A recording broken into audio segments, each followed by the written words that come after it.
Meus irmãos, vamos abrir as nossas Bíblias no Evangelho do Apóstolo João, capítulo 1, versos 1 e 2.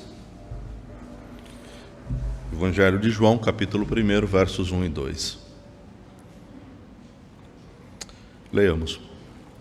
No princípio era o Verbo, e o Verbo estava com Deus, e o Verbo era Deus. Ele estava no princípio com Deus. Certamente, os apontamentos de muitos é que este é um dos textos da Escritura mais conhecidos. O todo do Evangelho do Apóstolo João é apontado por muitos como a porção da Escritura, talvez ali associado também aos Salmos e Provérbios, como os mais lidos, dentre os mais lidos em toda a Escritura. E a amplitude das verdades que são aqui expostas, elas extrapolam os limites dos exercícios devocionais ou da esfera religiosa, até propriamente dita ou explicitamente dita. De modo que alguns indivíduos eles também se depararam com a profundidade e a beleza desse texto, dentre as mais variadas formas e os mais diversos tipos de motivações existentes. Dentre essas motivações, a das mais profundas dizem respeito ao objetivo de encontrar sentido para a vida, sentido de existência, razão para viver, algo que explique, que dê norte, que nos faça entender por que vivemos. Eu gostaria de, antes de entrarmos aqui, demonstrar um desses fatos, o que faremos referência posteriormente, mas peço aos irmãos um pouco de paciência para lermos um texto não muito habitual, talvez para todos nós, pelo menos para mim não é com frequência, mas é um texto escrito por um dos maiores escritores da humanidade, chamado Goethe. Escreveu uma obra chamada Fausto. Essa obra é reputada como uma das mais importantes da literatura mundial, uma das obras mais importantes da literatura alemã. E Fausto é um homem retratado por Goethe como um homem que está em busca de sentido para a vida. E ele, em dado momento, depois de mostrar as agruras, os sofrimentos, a decadência da sua própria vida, mesmo sendo um homem extremamente intelectual, tanto Fausto, uma personagem histórica, quanto este que fora registrado por Goethe, demonstram exatamente esse anseio humano por sentido, mas não encontram, ou chegam muito perto. E ele diz: por demais é cansar-me, o júbilo celeste foi-se, não volta mais. É força de desgraça, ó minha alma sedenta, achar que no ermo agreste abundante matriz entra a encher a taça e cair sem ter morto o ardor com que vieste. Comigo é sempre assim, paciência. O que ainda vale como compensação é esta ânsia inata que nos ala o querer do ínfimo escuro val, às altas regiões onde a alma se dilata em comunicação com o sobrenatural. Salve, ó revelação! Teu mais brilhante assento é o Evangelho Santo, o Novo Testamento. Cobiço prescrutar o texto primitivo e com a maior lealdade e o escrúpulo mais vivo, transplantar, se puder, a locução materna, a minha língua amada, a augusta frase eterna. Abre a Bíblia no Evangelho de São João. No princípio era o Verbo. É esta a letra expressa. Aqui está. No sentido é que a razão tropeça. Como hei de progredir? Aí quem tal me aclare? O Verbo? Mas o Verbo é coisa inacessível. Se apurar a razão, talvez se me depare para o lugar de verbo um termo inteligível. Ponho isto. No princípio era o senso. Cautela. Nessa primeira linha, às vezes se atropela a verdade e a razão com a rapidez da pena. Pois o senso faz tudo e tudo cria e ordena. É melhor no princípio era potência. Nada. Contra isto que pus, interna voz me brada, sempre a almejar por luz e sempre escuridão. Agora é que atinei. No princípio era a ação. Em que se pese toda a capacidade de Goethe ou de Fausto, pela articulação humana independente da revelação sobrenatural de Deus, dirigida pela obra do Espírito Santo, a partir da sua palavra, pode-se chegar muito perto, mas não se consegue adentrar o que o texto nos ensina. Ao final, retornaremos a estes personagens. Estamos agora no início do Evangelho de João, o que é chamado de prólogo, ou uma espécie de introdução preparatória que aponta para as temáticas que serão desenvolvidas ao longo de todo o Evangelho. Esse prólogo, essa introdução, vai do verso 1 até o verso de número 18, e ela pode ser dividida em 3 partes distintas. Uma primeira parte, do verso 1 ao verso 5, que apresenta Cristo como aquele que revela o Pai, aquele que revela a Deus. Os versos de 6 a 13 mostra qual é a reação, quais são as consequências diante dessa revelação, e inevitavelmente já aponta aqui uma das formas que o apóstolo João descreve todo esse evangelho, que são as distinções claras que existem. Aqueles que creem de fato no evangelho e aqueles que não creem, demonstrando assim um duplo aspecto do evangelho, da pregação do evangelho: salvação e condenação. Por fim, os versos de 14 a 18 demonstram a grandeza, a preciosidade da experiência que os crentes têm diante desta realidade de quem é Cristo, revelando o Pai e nos conferindo a maior bênção de todas, a salvação eterna. Nesse momento, nós nos concentramos basicamente nos versos 1 e 2, o que é salutar irmos aos poucos, dada a grandeza e profundidade desse texto, somada também à sua amplitude de implicações, que julgamos ser salutar que venhamos a digerir com mais vagar, pensar com calma tudo quanto temos observado aqui.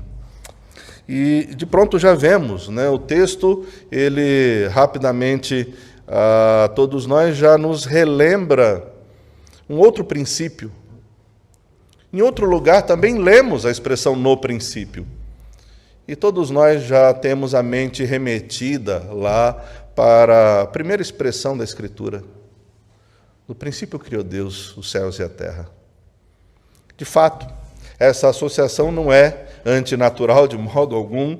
O apóstolo João está aqui descrevendo, fazendo um paralelo claro entre a criação de todas as coisas lá em Gênesis e agora também uma criação. Mas agora é uma outra criação, uma nova criação. Se lá em Gênesis nós vemos a criação do primeiro Adão, aquele que acabou por pecar, tendo a capacidade de ser santo, acabou por escolher uma vida de desobediência a Deus e consigo trouxe todas as implicações completamente deturpadoras a toda a existência humana. Agora é o novo início. É uma possibilidade de uma nova criação, como o apóstolo Paulo fala aos Coríntios, uma nova criatura, uma transformação total e completa, é um novo início. No entanto, o que Adão não fez, Cristo fará. A obediência plena, total e completa. Mas também é importante lembrarmos que Cristo não somente faz o que Adão não fez, mas ele também faz o que Adão jamais poderia ter feito. Cristo é o nosso Redentor. Cristo é o nosso Salvador. Ele é quem revela o Pai. Outro elemento importante que devemos considerar aqui claramente, e esse será norteador para lançar luz a todo o Evangelho, é que do mesmo modo como os demais evangelistas começam descrevendo a genealogia de Cristo, a origem de Cristo, o apóstolo João também o faz. Só que ele, digamos, como que estende o leque, ele abre o cenário completamente. Os demais evangelistas, eles propriamente, segundo os objetivos do registro dos seus evangelhos, estão preocupados ou determinados a demonstrar que Cristo é aquele que fora prometido. De fato, é verdade, sem sombra de dúvidas. No entanto, o apóstolo João tem um objetivo distinto. Ele quer demonstrar que a origem de Cristo não é a mesma origem da sua encarnação. Ele existe eternamente. Ele existe para todo sempre. E esse é o grande ponto central. Aquele que existia por toda a eternidade revela o Pai. E é este que, encarnado, ao final deste evangelho, será o Deus que adentrou a nossa história, para trazer sentido à nossa história, para nos mostrar a vida que devemos ter, a vida mais plena, mais abundante, que poderíamos desejar ter, está em Cristo.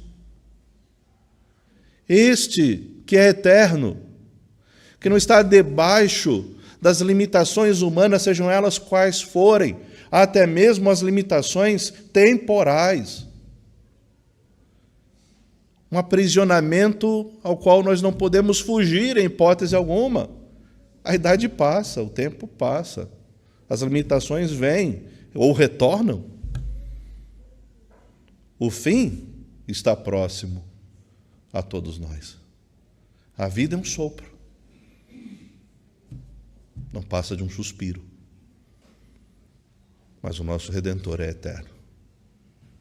E o que Ele tem a nos oferecer é exatamente da mesma qualidade daquilo que Ele revela, daquilo que Ele é, resguardadas as devidas proporções. É uma nova criação, uma nova criatura. Esse termo, no princípio, ele também significa origem, causa, dependência. Quando lemos Hebreus capítulo 1, o ensino é correlato ao que temos aqui, sustentando todas as coisas pela palavra do seu poder. Ele é o Senhor que sustenta todas as coisas. Não há uma esfera da religião, uma esfera da ciência, uma esfera social, ou uma esfera política, uma esfera de poder A, B, C ou D. Só há um único reino pertencente a esse Senhor, que é sustentado por Ele, em todos os seus limites, sejam eles quais forem. Portanto, a relação é dupla, não há razão para desespero diante de qualquer circunstância, do mesmo modo que somos responsáveis por vivermos em conformidade com aquele que é Senhor de todas as coisas. Responsabilidade e segurança andam de mãos dadas.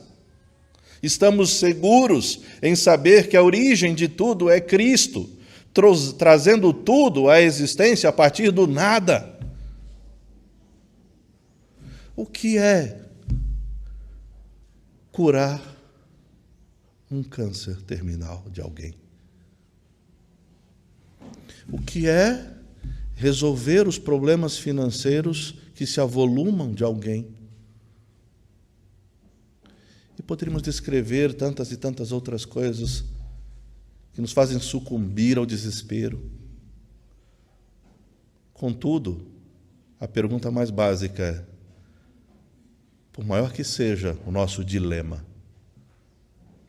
o que são tais coisas frente àquele que trouxe à existência tudo a partir do nada? A resposta é a mesma. Não é nada.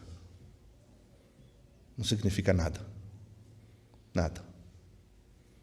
Cristo é plenamente poderoso para resolver a nossa causa. E se a morte chegar, a causa está resolvida. Porque, contrariamente ao dito popular, há solução para a morte, sim. E a solução é Cristo. Assim, esse termo princípio, ele aponta para a origem, para a criação de uma nova realidade, agora completamente transformada por Cristo. Aponta para a realidade daquele que existe eternamente. Esse é o nosso Senhor eterno, que não possui nenhum dos limites estabelecidos que nos limitam recorrentemente. E Ele é o fundamento de existência de todas as coisas. Quando nós abrimos a janela, ou abrimos simplesmente os nossos olhos, já é claro e evidente que tudo existe como aí está, porque é sustentado por Ele indistintamente. O seu poder não ficou no princípio, mas ele permanece. E ele permanecerá por toda a eternidade, sem qualquer limitação, sem qualquer limitador. Assim, ele é descrito também como verbo. No princípio era o verbo, a palavra.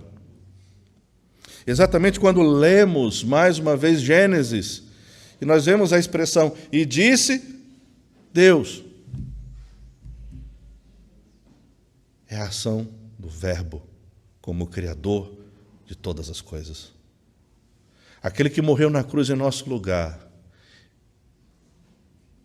é a obra ou a ação de Deus, como disse Goethe. É o poder de Deus para trazer existência a todas as coisas.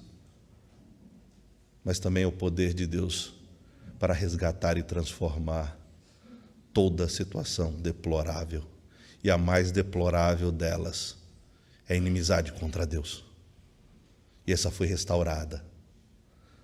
O poder de Cristo para a transformação desse relacionamento rompido entre nós e o Pai. É este Deus, o Verbo, que traz tudo à existência, que mantém em existência, que restaura aquilo que foi corrompido, que restabelece como outrora o foi.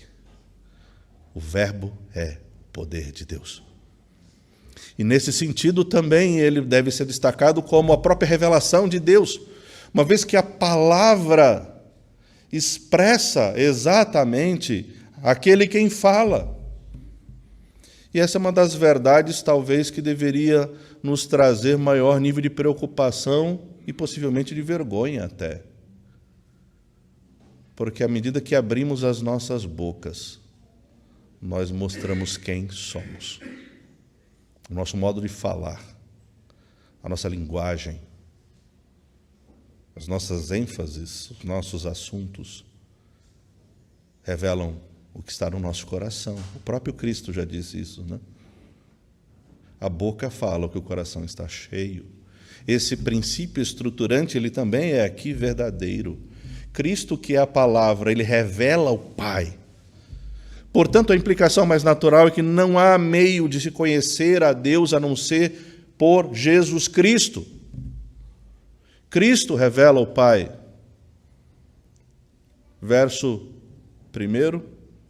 Capítulo 1, verso 18, lá ao final, ele encerra exatamente com essa expressão. Só é possível conhecer a Deus por meio do Filho, Cristo. Ele é a palavra que revela quem Deus é. E aqui há que se salientar que não há para Deus distinção entre falar e fazer. E disse Deus e tudo se fez. Desejo, vontade, potência, ato, para Deus não são distintos. Querer é fazer, querer é poder, mas não para nós, somente para Deus. A expressão querer é poder é a mais pura verdade, mas aplicada tão somente a Deus, não a nós. Não a nós. Desejo e vontade são executados sem qualquer força impeditiva. Cristo é a palavra. E essa palavra implica em obra, em criação. Deus disse, tudo se fez. Deus falou, tudo veio à existência. Cristo é o herdeiro de todas as coisas, não como um herdeiro inerte, como nas nossas relações humanas, de um filho que não é o responsável pela construção de tudo aquilo que o Pai produziu. Cristo é o herdeiro de todas as coisas, porque juntamente com o Pai, Ele é o agente da obra de criação. Ele é a ação de Deus posta em evidência. Isso demonstra claramente todo o poder do nosso Redentor, de tudo aquilo que vai ser retratado a partir daqui. Por isso que a intenção do apóstolo João é demonstrar parâmetros para se compreender e interpretar todo o seu relato posterior. Aquele que realiza milagres, aquele que realiza obras, é o Senhor, Criador de todas as coisas, que não possui limite para o seu poder, capaz de transformar, de produzir, de trazer à existência, de resgatar, de reconstruir, de restabelecer tudo aquilo que foi rompido, destruído pelo pecado. O pecado não é mais poderoso do que o nosso Redentor. Todas as implicações nefastas do nosso pecado, sejam elas quais forem, não fazem frente ao poder do nosso Redentor de transformar, resgatar, de recriar, de trazer à existência nova todas as coisas. É isto que o apóstolo João quer nos mostrar desde já. Cristo é o próprio pensamento de Deus, e como diz um dos textos mais maravilhosos que poderíamos ler, são os comentários de J. Adams sobre este evangelho. Os seus insights são extremamente preciosos. Um deles aponta exatamente para o fato de que essa revelação de Deus em Cristo Jesus tem um caráter verbal e não verbal. Por isso que nós vemos estruturado posteriormente os milagres e depois os discursos de Cristo. Ele faz e ele ensina. O ensino, não meramente de boca, mas em realidade. O que nos demonstra claramente que Cristo não está a nos oferecer uma hipótese de vida que pode dar certo ou não, se desejarmos arriscar. Essa é a estrutura mundana, com as suas melhores intenções. Você vai a pessoas com o objetivo de ajudar, mas sem Cristo, o que elas têm a oferecer não passa de uma opinião, centrada unicamente num achismo. Por vezes, extremamente enfeitada como uma perfumaria, que dá ares de grandeza,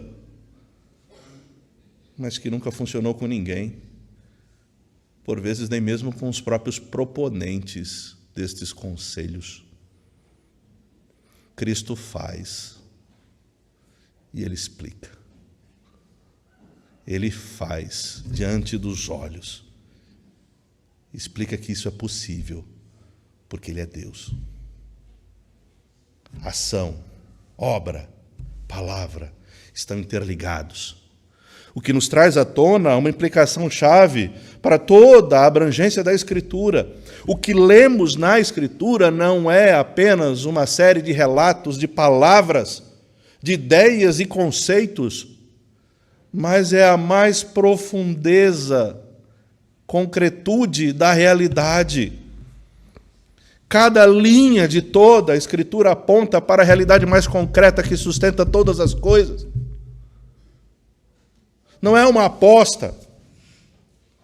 Não é. Provém daquele que trouxe à existência tudo a partir do nada. Que não quer de nós um salto no escuro. Que não exige de nós apenas creia. Vamos lá, pensamento positivo, vai dar tudo certo. Não. Ele não faz isso. Ele mostra a realidade. E ele explica que devemos crer. E o ato de crer tem um fundamento concreto e real. Aquele que quer que creiamos é aquele que mostra o seu poder sobre todas as coisas. Por isso, expressões na Escritura, quero trazer à memória que pode nos dar esperança. E quais são essas memórias? Os grandiosos feitos do Senhor do passado, exatamente revelando a palavra do Senhor. E o termo verbo, ele carrega consigo toda uma expressão do Antigo Testamento. O poder de Deus para agir, o poder de Deus em salvar, o poder de Deus em condenar. Expressa toda a obra de Deus no Antigo Testamento inteiro. Verbo aponta para disse Deus, tanto quanto observamos na vida ou nas expressões introdutórias dos profetas. Assim diz o Senhor. É certo, é garantido, de modo que há uma estrutura específica no texto em hebraico que é belíssima, chamada de perfeito profético. Algo que não aconteceu é registrado por vezes no presente ou passado. Mas como é possível? A escrita, a palavra, um verbo ser articulado no passado, concernente a algo que não aconteceu ainda? Porque para Deus é certo que acontecerá. Se Deus disse, vai acontecer, vai ser feito assim. O que traz consigo também uma declaração condenatória. Assim diz o Senhor, expressão dos profetas. É certo que o castigo virá para os desobedientes. A essência do Evangelho já presente. E, claramente, nós sempre lembramos do profeta Isaías, que torna isso muito mais evidente. O Evangelho pregado 700 anos. A vinda do Messias descrita como já realizada, mas 700 anos antes. Querer, fazer, não são separados para Deus. De modo algum. Se Ele disse, Ele o fará. Um dos empecilhos, que não está em Deus, mas está na nossa impaciência. Mas não em Deus. O tempo pertence a Ele. Depois vemos, e o verbo estava com Deus. Essa expressão, com, este verbo, a palavra, Deus, diz respeito a face, ou pode ser entendido como face a face, uma intimidade. Cristo é uma pessoa distinta do Pai,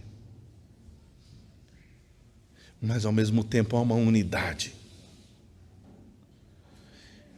Claro que jamais iremos resolver aquilo que muitos levantam. Não é possível entender a Trindade. Mas está errado. A Trindade não é para ser entendida. Aquilo que entendemos é aquilo que podemos colocar debaixo do nosso escrutínio e dizer o que é, o que não é, classificar segundo limites e estruturas que já possuímos. Mas Deus não se submete às estruturas que nós temos, é exatamente o contrário. Cristo, Deus, Espírito Santo, relatados neste Evangelho, compõem a Trindade. 3 em 1. Só é possível interpretar toda a realidade a partir desta correlação. Todo o padrão e todo o parâmetro para as nossas ações é estabelecido e definido pela Trindade. E não nós, que nos colocamos num estado supostamente exaltado, como que podendo a criatura debruçar-se sobre a grandeza do Criador, estabelecer os limites. Exatamente o contrário. É Deus que estabelece os limites para compreendermos quem somos e o que devemos ser e fazer. Não há outra alternativa. A maior dificuldade em agirmos assim é a arrogância que por vezes somos tomados, mesmo após a conversão. em acharmos que somos autônomos, capazes, que podemos fazer. Este evangelho demonstra claramente: nós somos incapazes. O evangelho é exatamente isto. A demonstração clara, evidente: eu não posso me salvar. Não há nada que eu faça. Por melhor que eu venha a fazer, eu não posso resolver o problema da inimizade com Deus. Eu, por mim mesmo, não posso restaurar, eu não posso ser o meu próprio resgatador, eu não posso ser o meu próprio Senhor. E aqui, quando nós olhamos a partir dessa ótica, tendo como padrão o próprio relacionamento existente entre as pessoas da Trindade, Cristo está nos demonstrando que o objetivo da nossa existência é termos intimidade com Deus, estarmos face a face com Deus. Isto só é possível por meio de Cristo. Se Ele constrói todas as coisas por causa dessa intimidade, e essa intimidade significa obediência, como ele vai enfatizar, a despeito da dor e sofrimento que a obediência vinha a causar. Cristo mantém-se obediente até o fim, nos demonstrando exatamente qual é a essência da nossa vida cristã. Que muitos já disseram, a vida cristã pode ser resumida a uma palavra: obediência. Tem certo sentido, sim. Obediência. E Cristo demonstra exatamente isso. Essa intimidade com o Pai é o que fortalece e que implica naturalmente na obediência. Claro, Ele é Deus. Mas nós precisamos e dependemos de intimidade com o Senhor para sermos obedientes. A desobediência é indício de que estamos trocando o direito de primogenitura estabelecido por Cristo como uma nova criação e queremos retornar. Parece a figura do Egito. Eles estavam com saudade de comer cebola. Tão bom comer cebola no Egito, né?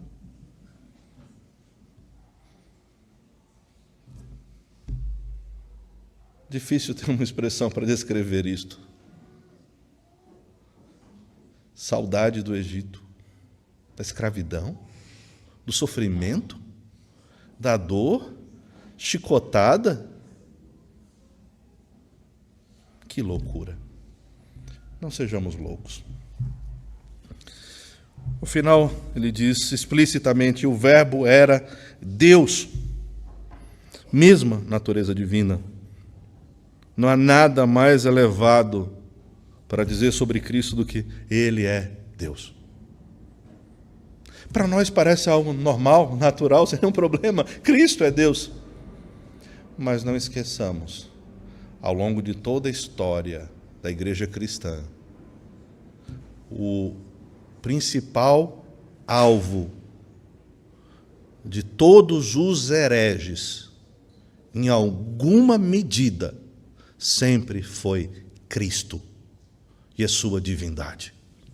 Sempre, sempre. E hoje não é diferente. Não mudou nada. E o que mais deve nos chamar a atenção é que herege não é aquele de fora, é aquele de dentro. Não é alguém de fora.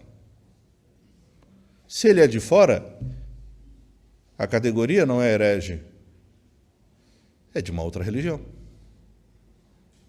E o que é heresia para nós?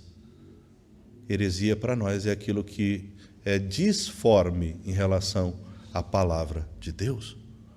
O disforme em relação a Cristo. O apóstolo João, nas suas cartas, traz à tona a figura do anticristo.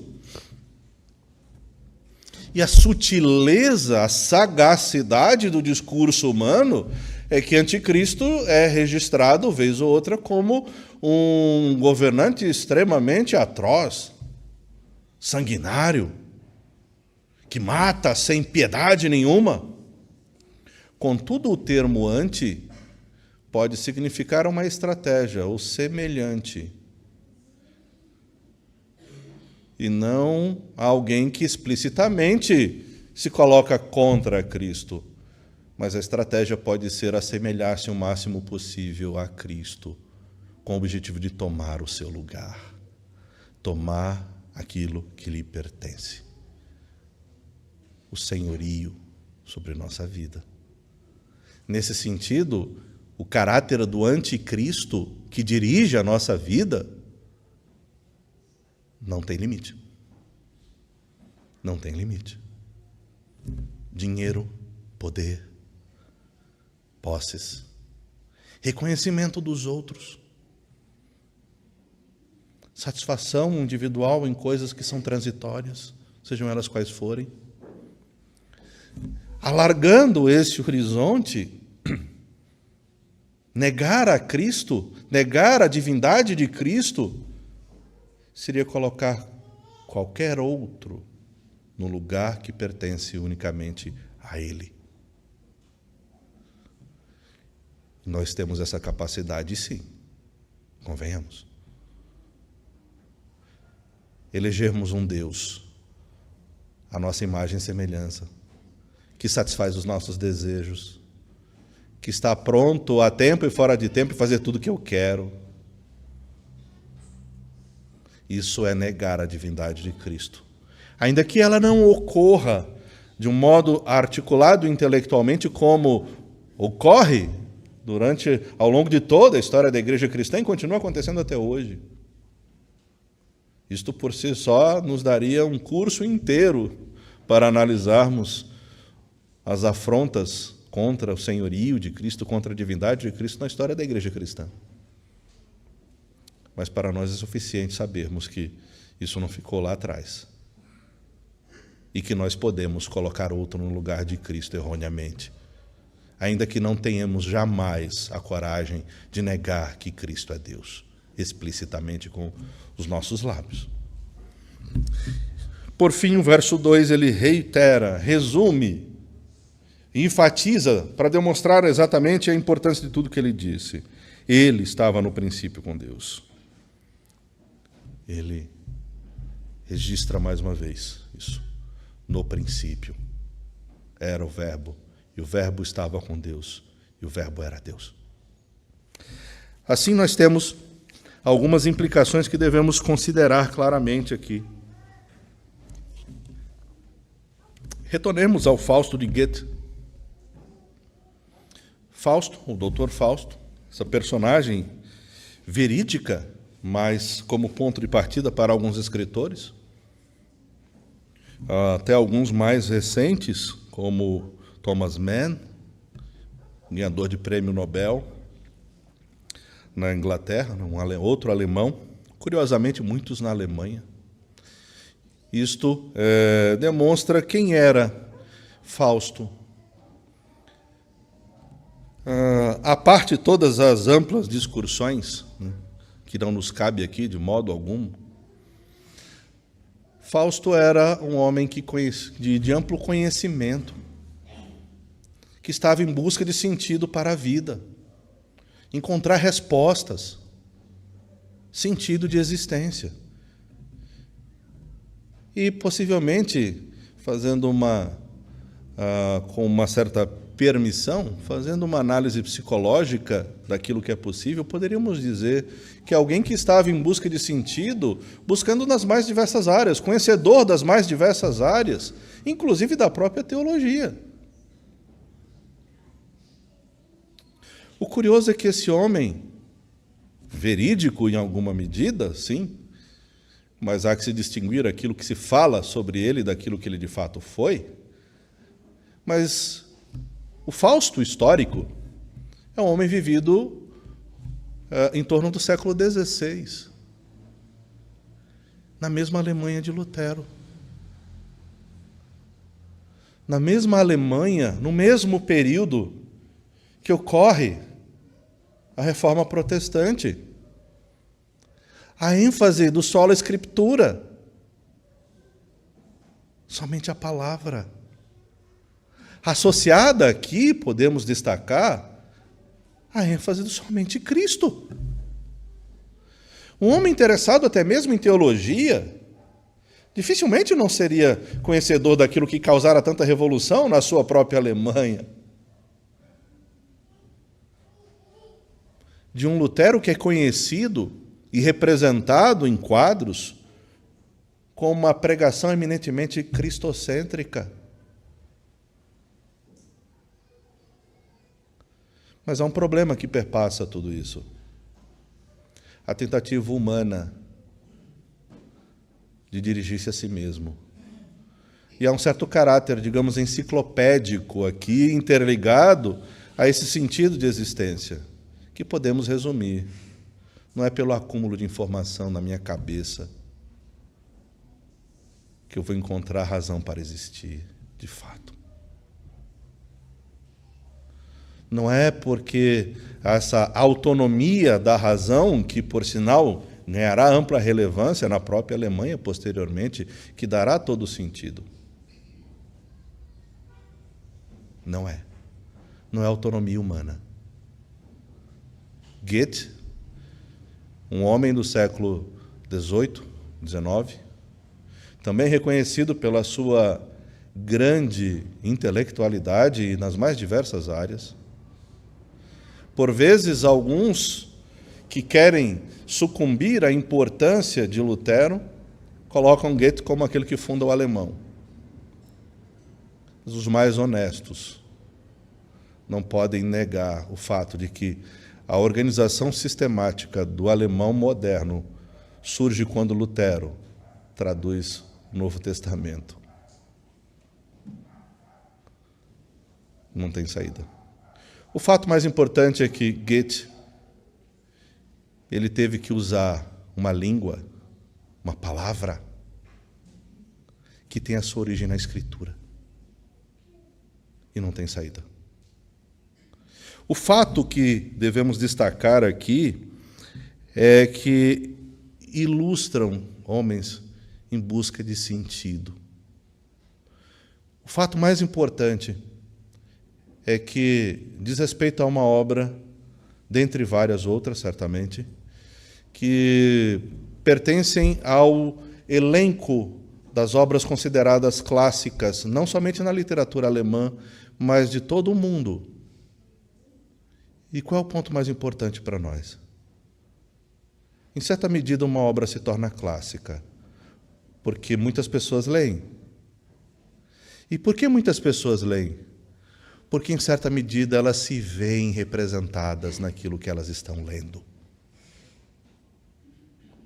Portanto, nós temos aqui um indício de um grito de socorro e desespero de toda a humanidade em busca de sentido, de existência, em busca de sentido para a sua vida, que se julgam hábeis, capazes, intelectuais, que se julgam autônomos, superiores, por vezes, mas que, no fundo, estão aqui explicitamente pela palavra que revela, revelando a sua dor e sofrimento de não encontrar razão para viver. Nós temos a resposta. Ao olharmos esse cenário rapidamente, com certeza deve nos indicar: o mundo precisa do Evangelho, isso é óbvio.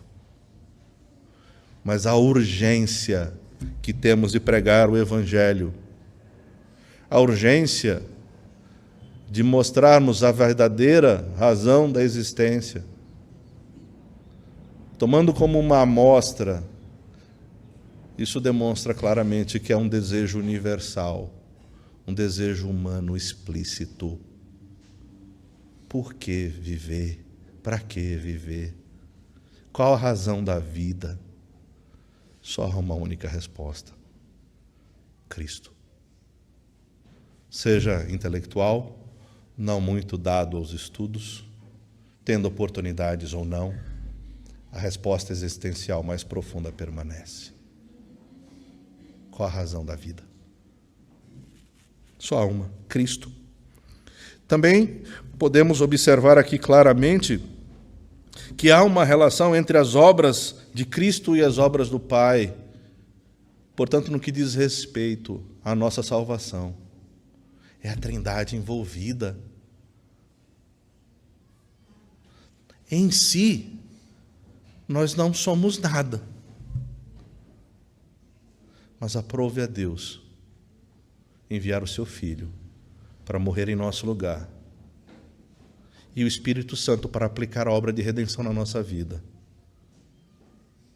Consequentemente, o nosso valor saiu do mais deplorável para o mais elevado. Não por quem somos, porque nada somos, mas pelo que Cristo fez. E excede qualquer valor a importância que nós temos dentro desse quadro, o sangue de Cristo. A igreja, nós.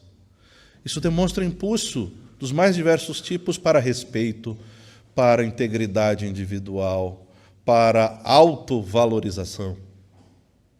Não como um fim em si mesmo, não como intrínseco a nós, mas como derivado da obra do Redentor. Também devemos lembrar da importância que há entre a fala e a vida. Essa expressão não verbal, ela diz muito. O que é a concretude, o exemplo, o modo, falar e fazer. Certamente são os nossos maiores desafios. Falar e fazer.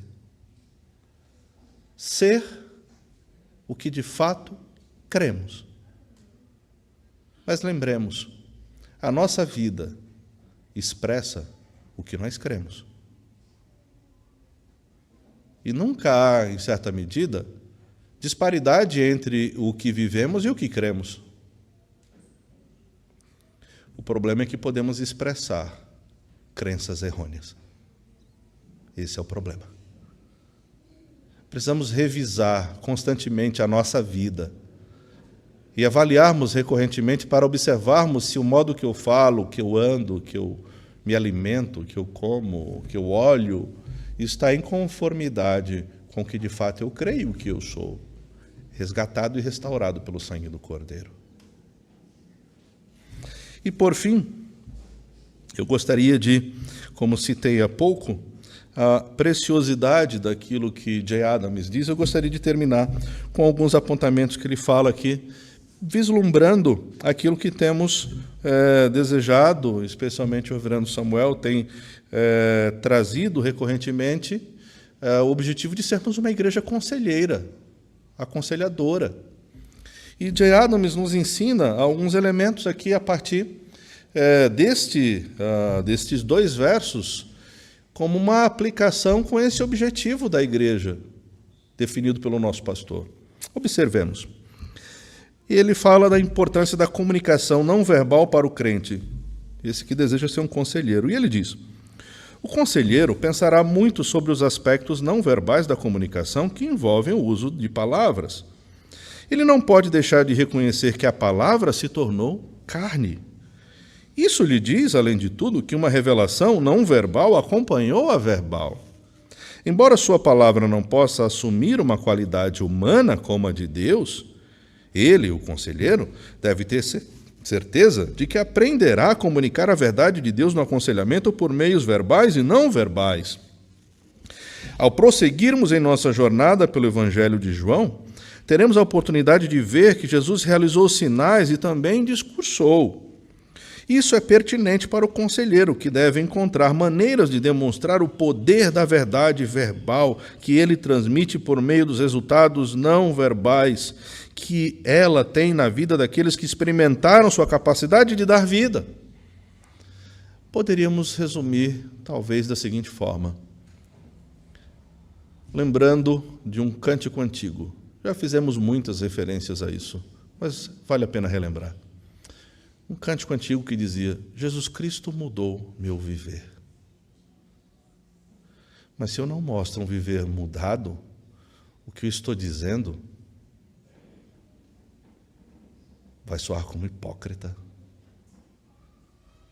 A força da palavra Jesus Cristo mudou meu viver está associada à força também de uma vida mudada, em conformidade com Cristo. Se dissermos para alguém, Cristo é o padrão para a sua vida, mas eu não vivo conforme o padrão de Cristo, que desserviço ao Evangelho estou fazendo. Cristo não é permissivo. Faço o que eu digo, mas não faço o que eu faço. Não é cabível ao crente. Por fim, ele diz, J. Adams, Deus, por meio de João, estava ensinando principalmente por meio da palavra, mas também por meio da palavra feita carne, ao demonstrar o que essas palavras significam por meio da vida e do ministério de Jesus. É um desafio para o conselheiro pensar em maneiras e meios de trazer a força total da verdade, não apenas por meio de instruções verbais, mas também demonstrando-a em seu aconselhamento. Ou poderíamos dizer, esse é o nosso desafio. Como demonstrar o Evangelho na minha vida? Nossa lição de casa para todo sempre. Deus nos abençoe.